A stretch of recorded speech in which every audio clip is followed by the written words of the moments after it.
This video is presented by VoiceOver article.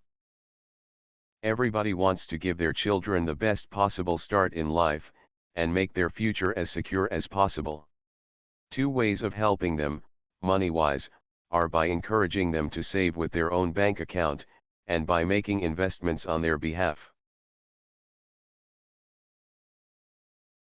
Children's accounts. Most high street banks offer children's accounts, usually a straightforward bank account with a moderate interest rate. These often come with incentives like free piggy banks that are intended to help children develop a sense of responsibility and prudence about money from an early age. You may like to give your child a financial education by opening them their own account, though there's nothing to stop you using a normal adult account with better rates of interest. National savings. The Children's Bonus Bonds are a tax-free savings account specifically aimed at children. You can invest between £25 and £3,000 a year for 5 years and get guaranteed interest, plus a bonus.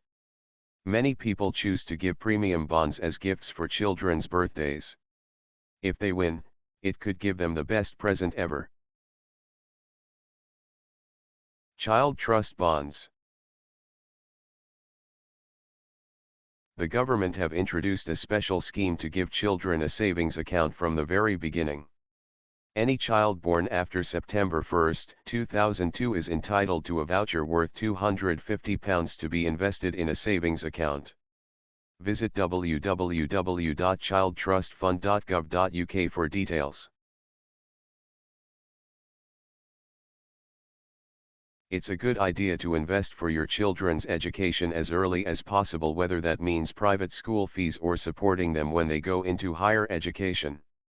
Long-term investments, such as bonds with a 10-year term, are a good choice for this purpose. Children are taxed in the same way as adults, and have their own personal tax allowances.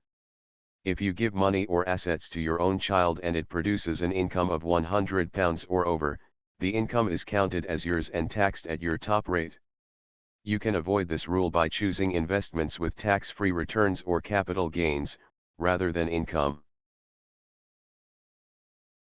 If people other than parents give gifts, then the income counts as the child's own, and in this case it's a good idea to ask grandparents or relatives to send a letter or card with any money gifts. That way you have proof of whom the money came from in case the tax office demands it. For a detailed explanation of children's tax issues, look up the Inland Revenue's website at www.hmrc.gov.uk. This video is presented by VoiceOver article.